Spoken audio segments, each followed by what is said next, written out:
Welcome back for more Harness Players podcast coverage. What does that mean for you? Well, if you clicked onto this video for one, this is not Mr. Beast Goes on Island Adventures, or it's also not Babbing with Bingish Cooks One Piece Treats. This is about harness racing and harness racing betting, or it could just be about gambling if that's what you're into. Because, Mike, we know many people who like betting have no reason to not like betting on horse racing. We just have to figure out how to convince them that this is a fun thing to bet. It's way more fun than betting on Team A wins by 5 points.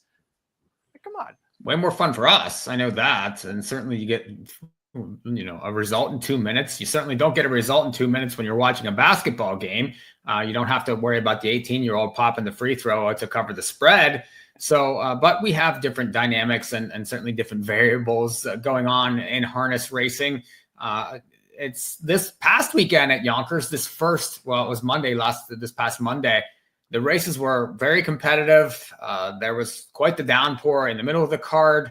Certainly, if you watch the podcast, you probably went broke, personally. I mean, we call them like we see them, and this past week was brutal. It was a bloodbath. I got crushed. We'll be better this week. Let's put the caveat. You got crushed. I did okay. Your best bet did win, but got hammered. $4. Yeah, the horse got as hammered as the rain did on the track. This video, of course, we're talking about more MGM Borgata Series at Yonkers Raceway. Last week, leg number 1. This week, leg number 2. Last week being the first leg, is potentially partially why the payoffs were so grand. We saw 20-1 shots win, another 18-1 shot one going gate to wire. It was an opening leg. I didn't Verdun first and foremost. I did not anticipate Verdun to go the race that he did in the first division. There was just surprise after surprise. It was a wet track, and yet the speed couldn't carry. The closers did excellently on the whole card. So there's a lot of information for us to go through. We had some informative trips for at least some of these horses as we move into the second leg. We don't have them back-to-back this week, though. For Yonkers Raceway, Monday, April 7th is when these divisions go to post for the second preliminary of the MGM Borgata Series. We start with race number 2, which is the first race of the second preliminary for the Borgata. So maybe this is why people bet sports, is there aren't all these other numbers getting thrown out at them. They're just looking at wins above replacement, RBI over ABH, or God knows what other stats that they think are much easier to understand than reading a past performance. I should stop. We love you, sports bettors, but you are rambling. I do also love rambling, but this game has always been more interesting to me. This first leg is tough, though. 7 horses going postward, Mike. You were surprised. I imagine you were surprised by It's a Me Mario bursting through a 9-1. He got second, though, to a horse who I said had a chance in that race, Mosdale Ben, because he was winning coming into that race for, I believe, Peter Tritton, the trainer. Shane Tritton trains this guy who's coming in off the runner-up effort. Do we really weight him as the 7-5 favorite, though? Because it seems like he's just the chalk because he has the most sparkly line in the race. Yeah, I think that has a lot to do with his morning line here. I thought he got an excellent drive there. Really, he took over at the absolute right time, got separation, just got tracked down by a very sharp horse, so has yet to lose this year. So yeah, should he be low in the morning line? I think he should, considering a lot of the other ones are coming off pretty dull efforts. Act Fast, he got the front. He was bet like he was going to be good, and he did not race very well. He he stopped on the turn. So some of the others really struggled. I don't know if it was the track, maybe just the fact that they were up in competition. I'm going to try Hemsworth in here because I like his class. I like the fact that he passed a couple horses last time. You get Zeron, you get an inside post. He's got to be better than he was. And I do think he's going to be much more forward in this race. I'm not sure what Act Fast is going to do. I'm not sure. I think Hungry Angel Boy will go early. But It's Me Mario, he's going to need the trip out to win this race. I don't know that he can get a better drive or a better trip than he did last time. And you're going to have to eat a short price. So I'm looking for something, an alternative. I'm going to do Hemsworth here. I'm not opposed to that. I especially find appealing with Hemsworth, who he was keeping company with inside that race. You know, he was best of the rest behind For Once in My Life, Coach's Corner. If you go and watch that replay, those two peeled so far clear of the competition. And Hemsworth with the outside draw was forced to take back. And so that's a textbook Xeron methodical drive of I'm here. Right. The better horses are all the way up there. I can't really expend that much to do better than where I am right now. And so since he has a better draw here today, I'm in agreement with you. We probably could see more from him because especially last year, this Baco trainee was really finding his stride against stakes types inside of this series. The 7-2 morning line, I think, is hopeful. It's possible, but everyone's also familiar with this horse from last year too. So it's tough to tell if he is going to take money or not. Act Fast has put a note for me on all the Burke starters this week because I don't know if you also noticed, Mike, a decent amount of them really had nothing. So it's sometimes, you know, maybe there's sometimes some sickness, something going on. Like there could be a barn sickness going on. It could just be big coincidence, but I'll be curious how all of the Burke horses rebound from that opening division. It could have just been the track too. They could have just not liked the conditions. Though I feel like a lot of the horses in the Burke stable with the class that they have and so on and so forth, they probably should have had a little bit more than they were showing inside of these races. I don't know that It's a Me Mario though needs a perfect trip again. I think the only perfect thing that's set up for him was the first quarter being that wicked, 26 and change. That can take a sting out of even a really good horse, depending on how hard they have to push out. And then as the tempo slowed, that's when the perfect timing kicked in. But you look at that third quarter, this horse sprinted in 26 and change. And that could have been the dagger that helped a horse like Mosdale Ben continue closing ground. Because, I mean, sure, you can gain a cushion going that fast up the back stretch, but sometimes expending that hard loses you ground in the stretch too. So I'm curious how It's a Me Mario improves off of that effort. I think he reasonably tired off of that hard third quarter, but this is again all to defend a 7-5 morning line.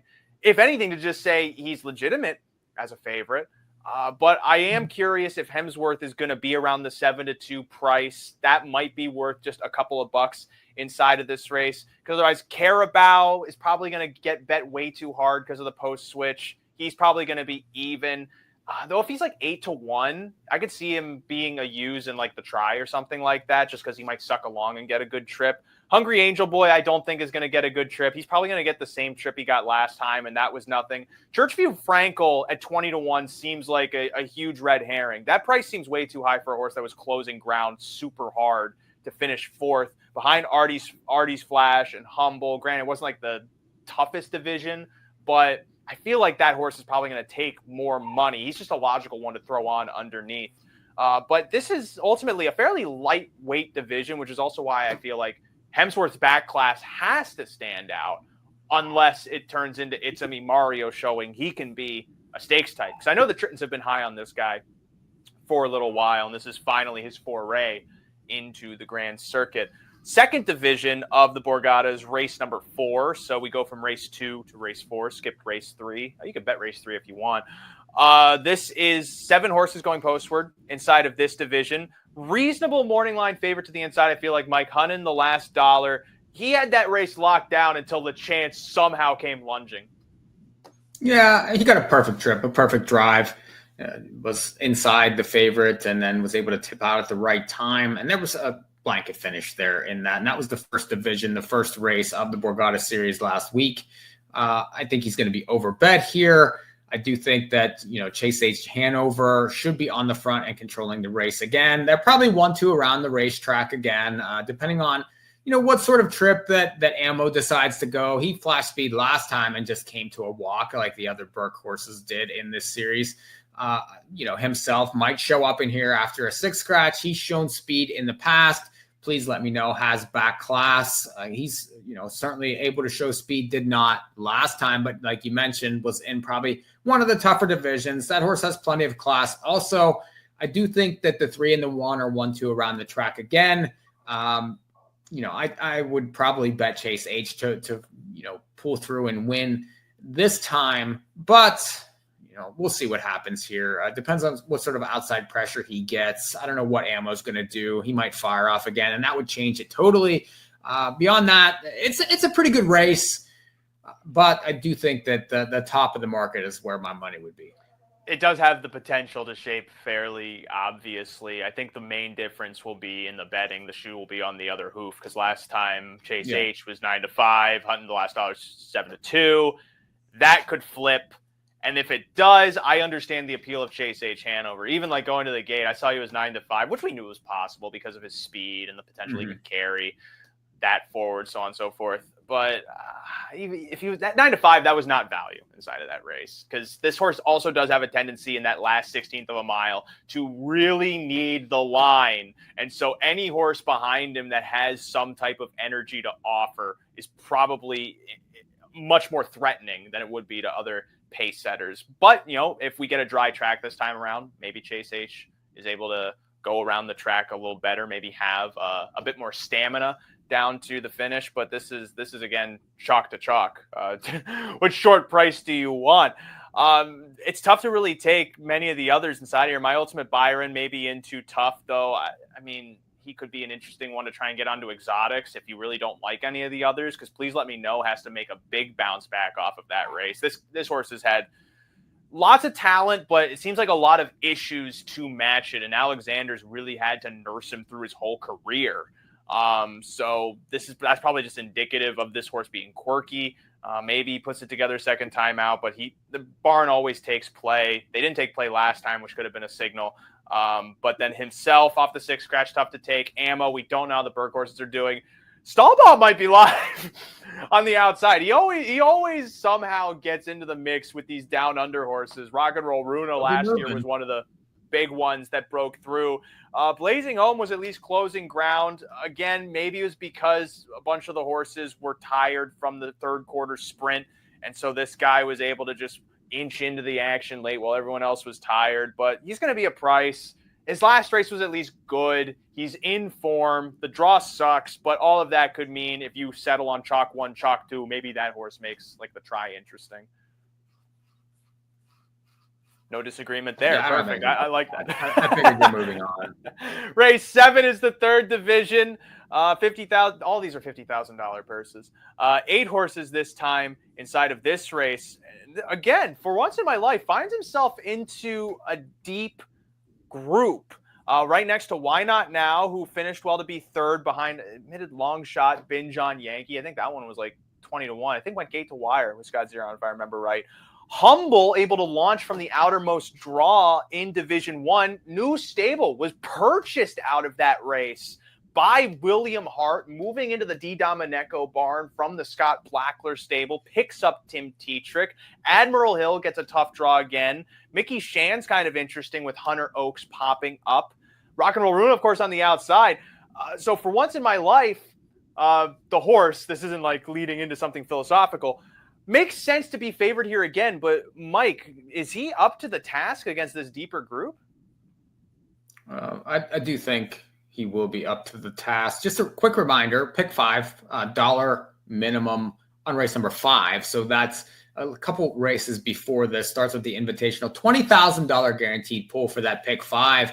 I was nowhere close to the pick 5 last Monday, but maybe we can do a little better this week. As far as the 7th race, I do think for once in my life was exceptional last time, because that's a real horse that was chasing in Coach's Corner and really had no business, I think, holding that one off late, but did, and kicked 27-3 there, controlled the race, has the rail here. I would imagine that the strategy will be very similar. Now, what does Humble do? Getting a new barn, you get a new driver. The horse race, I thought pretty well from the outside post, but was sort of gifted the right trip in there and still couldn't finish it off while being 1-9. I hate stuff like that, but there's a lot of changes here, and I do think that it'd be hard to leave this one off tickets for me, despite as dominant as the one looked in leg number 1. I liked Admiral Hill last week, and he was just flat. Now, that was in the middle of an absolute deluge, So the weather had gotten very bad at that point. So maybe I could forgive that. The barn's going very well. You're going to get a price on this one now. He was even money last time. The other horses the 4 is going to take money. The 1's going to take money in here. I think the 2 could take a little money. Feel like I'm back. And I do think it could be a use for me. And then you mentioned the Hunter Oaks horse. Rock and Roll Runa shows up in here. It's a nice race. I would probably be heavy 1. I don't know what to do with the 4. I'd keep it on the board, but I probably would use Admiral Hill and Maltese just because I liked him so much last time. The weather was poor. He won 12 races last year. We'll give him another chance. I wonder how hard Gingras will be able to leave with him, though, because Humble's going to go. For Once in My Life is going to go. Yeah, that's okay. He could be off it. I'm fine with that. He could be off. Okay. I mean, just from my experience watching him, a lot of his best efforts had come when he was close to the speed. And we had a big race at Oak Grove last year when Little Rocket Man actually showed up against Admiral Hill, and it was supposed to be like a big matchup between them. But it was like, are you familiar with that meme that pops up on the internet every now and again where it's nuclear bomb versus coughing baby? It kind of shaped up like that. Little Rocket Man just trounced Admiral Hill. He had a bad draw, and he couldn't get out of the gate. Like, he had a hard time trying to beat everyone to the first turn. And so I've always taken note of that race with this horse specifically, especially when there's speed to his inside, because he has a lot of muscle, and he can carry his speed real well. But if he doesn't get to the lead, he doesn't gain ground on the small tracks. It's really interesting. And so that's my one liability with him. Certainly he could be the nuclear bomb this time around versus the coughing baby, but that's for him to show inside of this race. I feel like for once in my life, it's his race to lose. I'm really curious what odds he's going to go inside of this race. I was somewhat surprised he got bet, but I think I was more disappointed he got bet because I wanted to seem really smart instead of him being 6-5 against Coach's Corner at 6-5. I think he'll be a similar price. He'll be similar versus these because the 4's got to take money now. Right. And so I'm thinking, if Humble is 5-2 inside of this race, that's not really value to me, even on the barn switch. 6-5 might actually still be appealing on For Once in My Life because the pylon post means he's going to have an easier time getting forward and getting into position, even though, the gate's slanted, so the outside horses can build speed and whatnot. The only horse I kind of worry about inside this race, though, is Mickey Shan because he scratched sick. Sometimes, you see a 6 scratch, and, if the trainer is cunning enough and they see what the weather is, that they might just, something might be up. And then the horse is just not showing up that day because you look at the starts prior, this is a textbook case of kind of what I had with Mosdale Ben. Win, you're not really showing any type of weakness. So now here is your test. Here's your class test to see, do you belong here? Do you not? The draw isn't necessarily ideal, but this horse seems like he belongs until proven otherwise. And against For Once in My Life, maybe he's an okay price. He's 5-1 in the morning line. He probably plays that inside of this race. Yeah, he will. With the 4 in the race, he does. Absolutely. And the 5 will take money too. Right. Yeah. And so beyond the favorite, this is a puzzler of how to map your bets and such, because there's not really a lot of long prices to spread with underneath, unless Birthday somehow steps up. Because he tends to be a lot better when he can sit close, but he had an inside draw and couldn't do anything last time. Rock and Roll Runa maybe wakes up at 20-1 in the morning line. It could be a race that plays super obvious. 8th race is the 4th division. I did that math very quickly inside of my head. 8 horses going postward. Once again, Mike, though, Coach's Corner not paying his dues to the post gods, and so they continue to punish him. Post 7 this time around, and worst of all, he has Desperate Man, who gets the pylon post after parking first over and that not really being his forte. Yeah, how about Coach's Corner? He just draws like crap all the time. I mean, raw ever. Raced exceptional last time, looked very good. Just couldn't catch the nice winner that you certainly liked last week. I'd imagine that they'll leave again. This is a nice race, though. I like Duncan back. I think that one could be used. Probably needed that race last time, and he was in there. He has a post edge over the 7 here. Tetrick's back. I would hope that he would get him more forward off the gate there. I'm sure Binge on Yankee's going to go again. Hella Blue, his trips are up close whenever he does, race well. And then Desperate Man, thought he was just okay last time. I mean, you're 1-2 in there. you're supposed to produce a better effort than he did. Now, maybe he needed the race, and that's very possible. So classy. I mean, 1.4 million, got the right post. This is going to be interesting early. Who goes where? What happens? Duncan has proven that he can do it from off the pace. I like him. I like Coach's Corner. Wish You Well was just okay last time, and he's just drawn terribly. I want no part of him. I would try to be Desperate Man in this race. I didn't like what I saw last time, and I do think he's going to be overbet again. So I would be heavy Duncan, heavy Coach's Corner. Desperate Man, one of the few horses to have beaten Bulldog Hanover in his career, and very slowly, Bulldog Hanover very slowly, Bulldog Hanover is becoming a who is that? And then you go, oh God, right, it was him, because it feels that was like 3 years ago at this point. We haven't seen any of his progeny hit the track just yet. Some of them sold in the yearling sales last year, but this isn't a plug for Bulldog Hanover. He was a fast horse, but now he's not racing. He is at daddy duties, which if he's fast at, good for him. 9-5 though on Desperate Man at the inside. It's a situation where do you want to lean on what's obvious, or do you want to take a chance? And sometimes that is kind of how obviously this gambling game goes.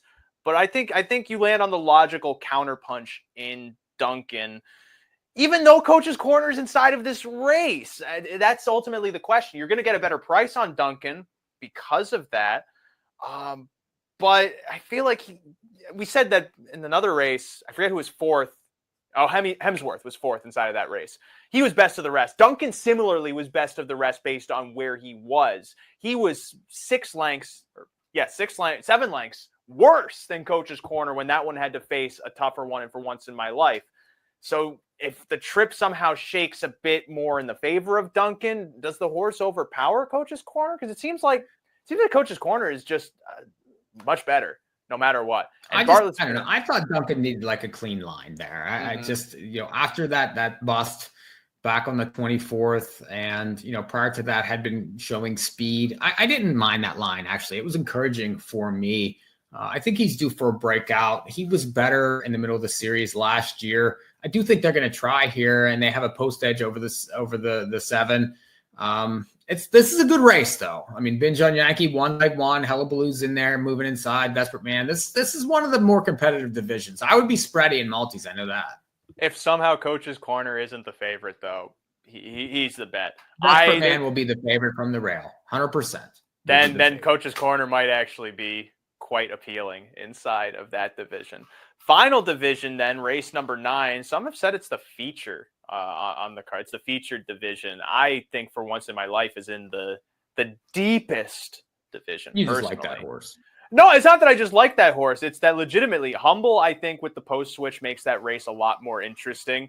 Admiral Hill, I know how good that horse is. Why Not Now is supposed to be really good. We don't know what Mickey Shan, there are 5 different horses that have a shot against him versus last time out. For once in my life, only at Coach's Corner. 3 winners from leg 1 last week in this last division. So hard to knock that as far as depth.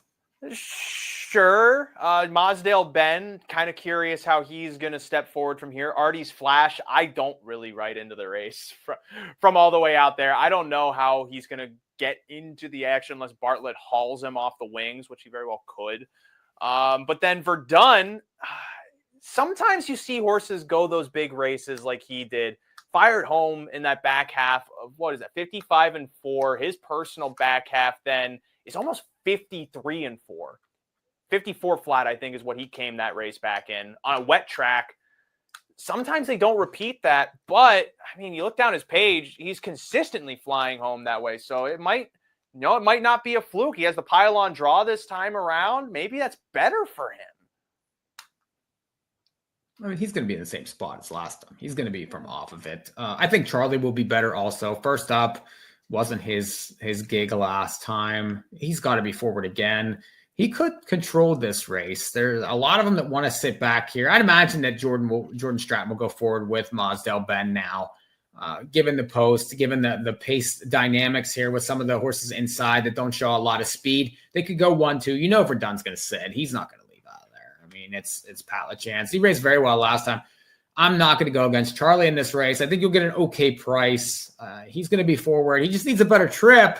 he's going to call on his class. We'll see what Mazdell Ben is. If he can win this race here, he could be one of the favorites for the series overall because, he has yet to lose this year.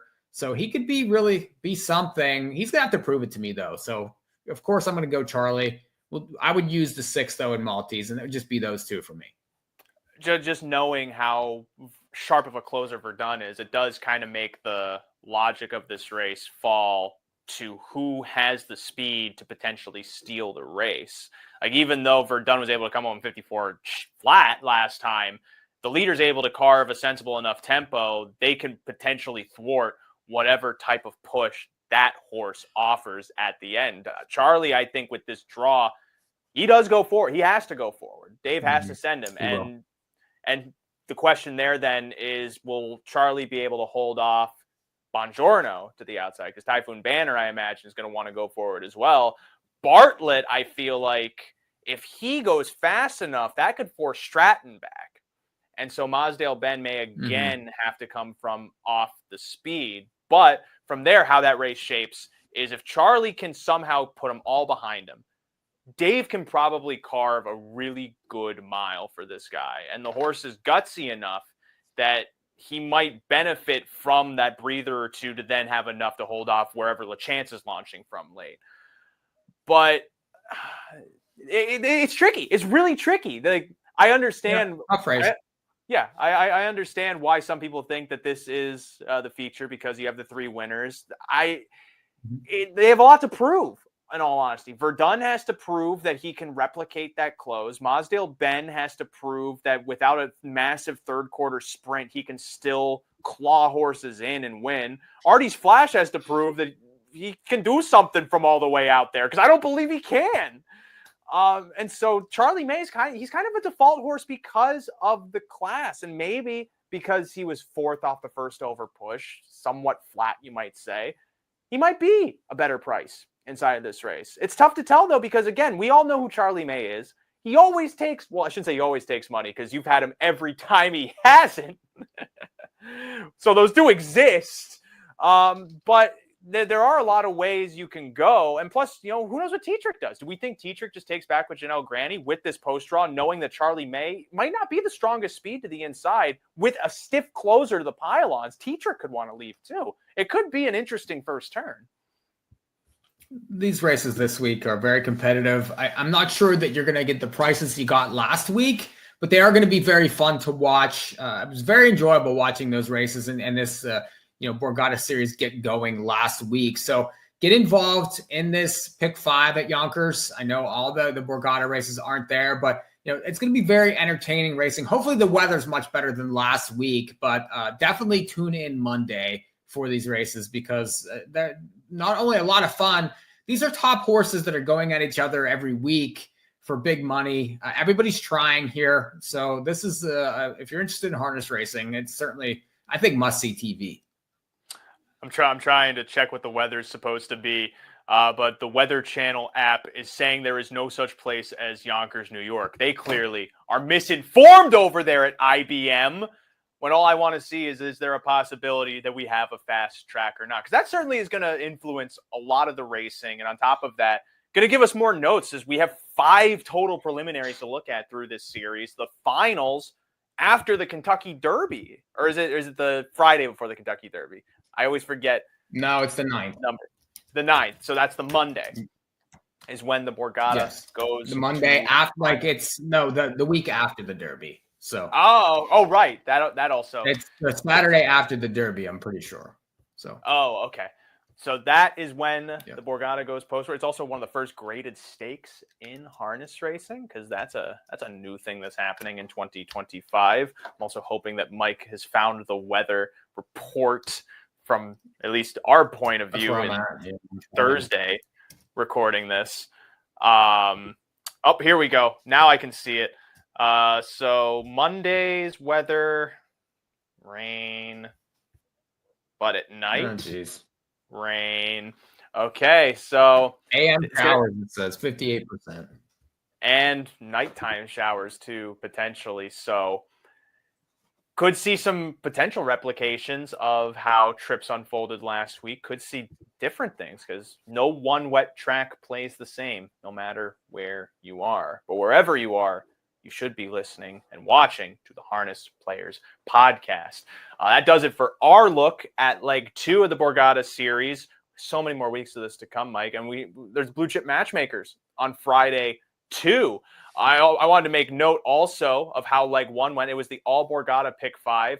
Yonkers, of course, has that $1 pick 5 minimum. Should be appealing to horse players. And the reason is in the pudding. You can buy a lot of pudding with $18,000, which is what the pick 5 paid last Monday with all those bombs coming in. Congrats if you got it, because I could never have had it. And it was only like a $23,000 pool. So that's potentially one ticket taking home all that cheese. But we'll be back with more Borgata action. That'll be next Monday, April the 14th. Of course, stay tuned on the In the Money Media page, not just for harness racing coverage, but of course, massive Kentucky Derby preps coming up. We're in April already, so that means the first Saturday in May is logically 1 month away. And so every horse player has their eyes on that. And of course, the week after, you want to have your eyes on Borgata action and a swath of stakes to come in 2025. Thank you for watching. Thank you for subscribing. If you're not subscribed, that's honestly your fault because it's one of the easiest things you could possibly do on planet Earth. You can like the video, and you don't have to like the video. Everyone says you should like the video, and like because it helps you in the algorithms. And like while it's nice, it's like when the barista turns the tablet over to you, and it's like you want to give me a tip. I just threw an egg bite in a microwave for you. You want to give me 10%? Make some comments. That would help. That would help the algorithm. You could certainly on his hair or wear the suit or do something. Yeah, we could turn the comments section into a bloodbath specifically for me if that so is what everyone wants to do. I can withstand it. You know, I'm a horse racing tout. I have the thickest skin that doctors know, and Mike knows that because he is a doctor and also a tout, so he can check himself. Okay, that's it. Bye bye.